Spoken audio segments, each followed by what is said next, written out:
Laurent Lombard s'apprête à plonger dans les profondeurs de Cannes, l'une des stations balnéaires les plus touristiques de la Méditerranée.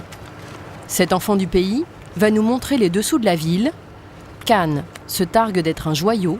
Sous l'eau, c'est une toute autre vision. On va faire une plongée un peu spéciale en fait, c'est une plongée souterraine. Donc on va partir de l'émissaire qui est là, la sortie. On va passer là-dessous, voilà, dans un tuyau. Pour se retrouver sous cette plaque, dans un déversoir qui recueille une partie des eaux de pluie de Cannes. C'est des ruisseaux qui arrivent de la terre. Et c'est tout ce qu'on jette dans la rue en fait, les papiers, les mégots, les plastiques qui arrivent et qui se concentrent ici. Et quand il y a un orage, tout ça, ça va sortir dans la baie. Directement. Il n'y a pas de grille, donc je vais rentrer et sortir sans être gêné, quoi. Comme dans bon nombre de communes de la côte, les eaux de pluie se jettent directement dans la mer, charriant avec elles une quantité importante de déchets. Si Laurent Lombard plonge aujourd'hui caméra au point, c'est pour dénoncer cette pollution au plastique. C'est des décharges à mer ouverte. Voilà, c'est tout. C'est triste. Quand je vois ça, quand j'ai connu la baie de Cannes à l'âge de 8 ans, j'ai vu des choses fantastiques et là, il n'y a plus rien. Il n'y a plus rien, il n'y a quasiment plus de poissons, quoi.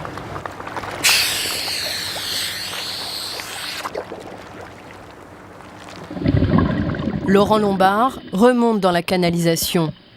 Au bout de quelques mètres, voici ce qu'il découvre dans le déversoir des eaux pluviales. Les déchets sont si nombreux qu'il a du mal à sortir la tête de l'eau. Ces bouteilles, ces détritus en plastique ont été jetés dans les caniveaux et dans les ruisseaux, sans qu'on se soucie de leurs conséquences sur le milieu marin. 80% des déchets trouvés en mer viennent en fait des terres. Laurent Lombard est affligé de ce spectacle désolant. C'est une de mes plongées les plus sales, on va dire. Voilà. C'est horrible. Et quand je dis c'est horrible, c'est un truc de malade. Il poursuit sa plongée un peu plus au large. Ces déchets, au gré des courants, se sont dispersés sur les fonds marins.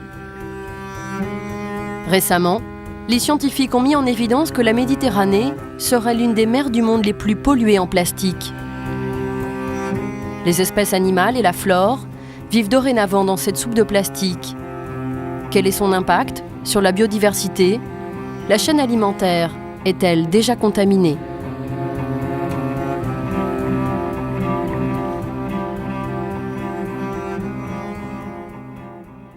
Vous voulez bien évaluer la proportion de verre, plastique, carton de papier, en général c'est beaucoup plus de plastique, enfin voilà. Isabelle Poitou est présidente de l'association Terre-Mer.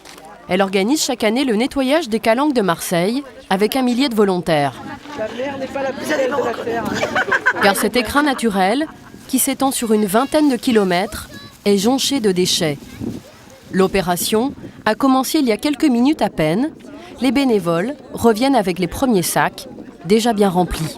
Voilà, c'est un exemple. Voilà les vaisselles jetables, les canettes. C'est du plastique. Voilà, les emballages, les gobelets. Voilà, les emballages en plastique, les bouteilles en plastique, c'est... Voilà. C'est le plastique, en fait, qui est la principale source de pollution. Là, je mettrais 40% de plastique. Bon, c'est très à la louche, hein. Pour Isabelle Poitou, le plastique est la pollution la plus préoccupante. Alors, ça va? La pêche est bonne? C'est du plastique ici, essentiellement. En moins de 50 ans, ce produit de consommation s'est développé massivement et a envahi le littoral. Là, je vois... Là, tout ça, c'est du polystyrène, ça. Il y en a partout sur la plage. Ces déchets, ramenés par la mer sur les côtes, Isabelle Poitou les interprète comme un signal d'alarme à prendre très au sérieux. La nature, elle ne sait pas les digérer, les transformer. Et c'est comme si elle avait une indigestion, elle a trop bouffé un truc qui est dégueulasse et elle vient vomir ce qu'elle n'arrive pas à digérer. Voilà. C'est affolant. C'est affolant le nombre de... Il n'y a que du plastique, quoi, sur cette plage. C'est pas possible. Voilà les bouchons. Et ce plastique, qui désespère tant les bénévoles, a été conçu pour durer. Ça doit être assez ancien, ça. Parce que le problème du plastique, c'est quoi en fait? C'est que, voilà, c'est fabriqué pour pas être biodégradé. C'est fait exprès, c'est imputrescible. Et comme on est très nombreux et que ce mode de consommation s'est répandu sur l'ensemble de la planète, eh bien on en retrouve partout. Les 70 volontaires, répartis sur cette petite partie des calanques, auront mis 3 heures à ramasser les déchets. La benne, qui était vide en début de matinée, déborde. L'année dernière, il y en avait au moins autant. Donc il serait temps qu'on en prenne conscience. Moi, il y a une chose qui m'amuse, c'est que la benne est là et qu'ils sont en train de se baigner là. La plage est juste là et donc on veut quoi? On veut se baigner sur une belle plage de sable fin toute notre vie ou on se rend compte qu'on se baigne au milieu du polystyrène, du plastique, des canettes, du verre. Il faut que chacun prenne nos responsabilités. J'ai un déchet, il m'appartient, je le jette dans ma poubelle et je le jette pas n'importe où. Mais ces déchets plastiques ne sont pas seulement une nuisance pour les baigneurs. Emportés par les courants, ils deviennent aussi une menace pour certaines espèces animales. Voilà. Éric Martin est vétérinaire à Lunel dans l'Hérault. Tu vas bien ? Oui, très bien, très bien. Avec Jean-Baptiste Sénégas, ils ont constaté que les tortues sont les premières victimes de cette pollution. Ils trouvent régulièrement du plastique dans leur estomac. On sait que sur les tortues, à peu près 37% des autopsies effectuées, on trouve des corps étrangers dans le tube digestif. Donc ça peut être du plastique par exemple ? Ça peut être du plastique, en général c'est du plastique d'ailleurs, c'est des corps étrangers et qui sont impliqués directement ou indirectement dans le décès. Quoi. Donc, 37% c'est beaucoup. Ça veut dire une tortue sur 3 que l'on autopsie qui a ça. Bien souvent, les tortues confondent les sacs plastiques et les méduses et elles sont incapables de les régurgiter. Dans ces flacons, tous les déchets qui ont été découverts dans les tortues autopsiées. Ça c'est du bois, ça c'est du plastique. On a des feuilles de plastique qui sont en train de partir en morceaux. Un morceau voilà, de tuyau. Et bon, on a découvert de tout, même des touillettes à café, les petits bâtonnets, les petites touillettes à café qu'on a dans les distributeurs, des mégots de cigarettes, on a trouvé des fleurs en plastique, des fleurs artificielles. Tout ce qu'on peut imaginer dans une poubelle, on peut le trouver aussi dans l'estomac d'une tortue. Et ça, quand ça passe dans l'intestin, ça le lacère. Hein. C'est très fin l'intestin, et là on est sur des trucs très durs, on voit ces sanglants. Quoi.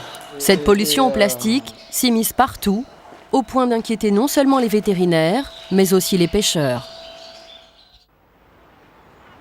Au port de Cannes, nous retrouvons Laurent Lombard. Changement de tenue pour le plongeur, il est aussi pêcheur. Avec son collègue Jean-Michel, ils font l'inventaire des déchets plastiques les plus improbables qu'il leur est arrivé de pêcher. Un poisson en plastique, hein, ça c'est pas mal. Une vache, un jouet, une vache. Des trucs comme ça, quoi, des jouets, de tout.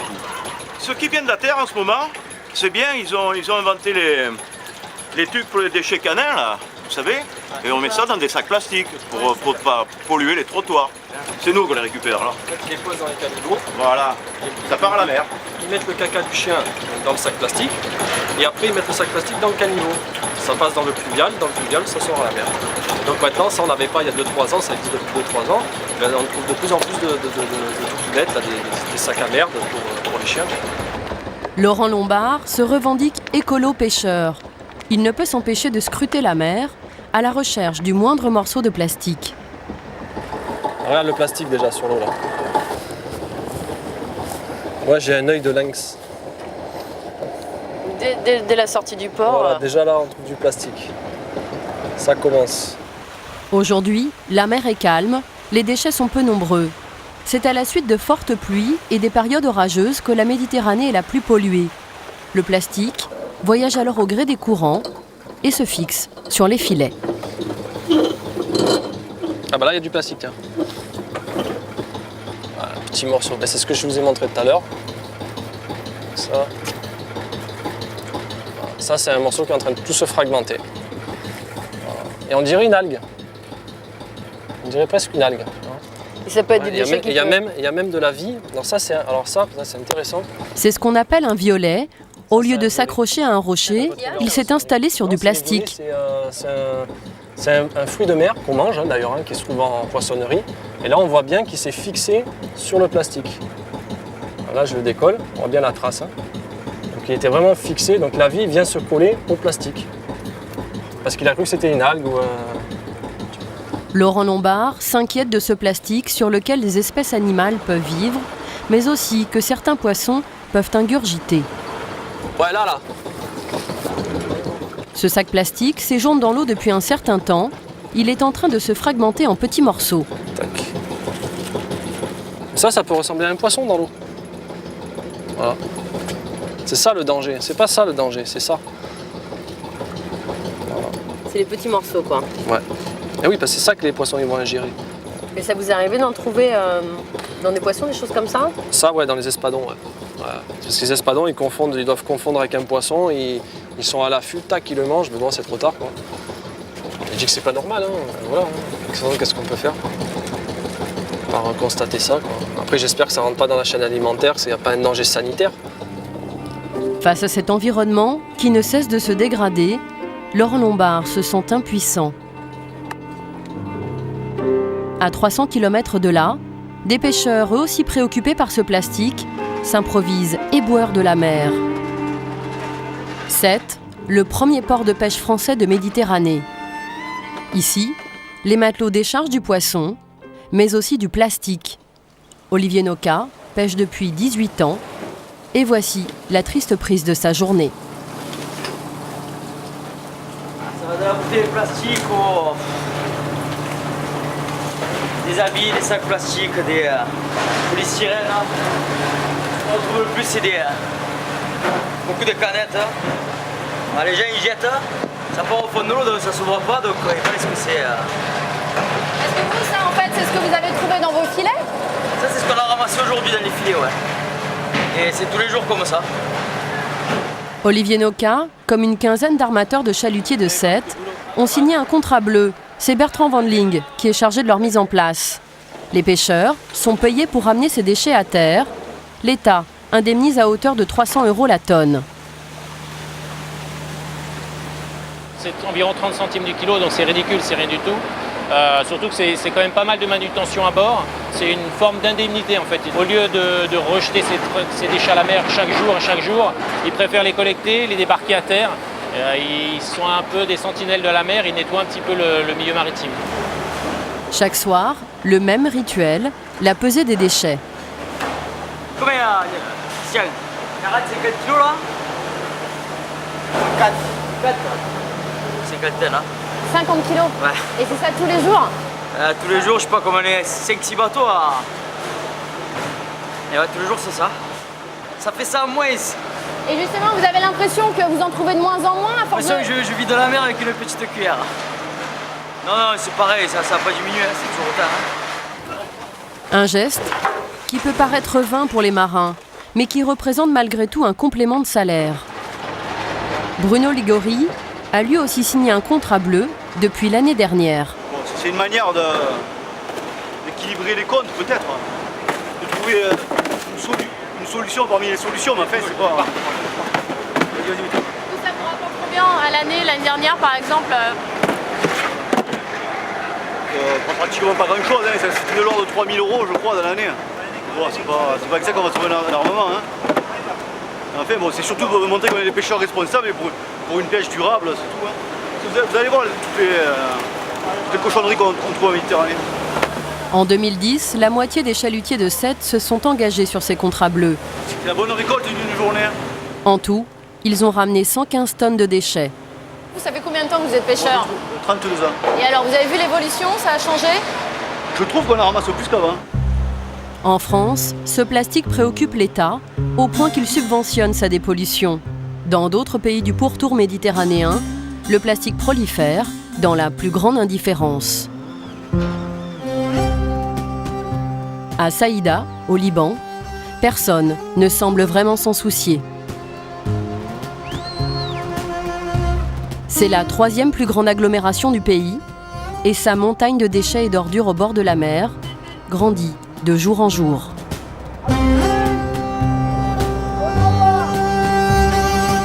De la route, on ne voit qu'elle. Tu t'imagines, en fait, tu as des endroits avec vue sur la décharge. Rima Tarabey a créé l'association Bar Loubnan, qui signifie littéralement la mer du Liban. Son ambition, lutter contre toutes les pollutions maritimes. Et pour elle, la pollution au plastique de Saïda est une catastrophe écologique. Ce qui est incroyable là, par exemple sur la pancarte, c'est écrit juste à côté de la décharge,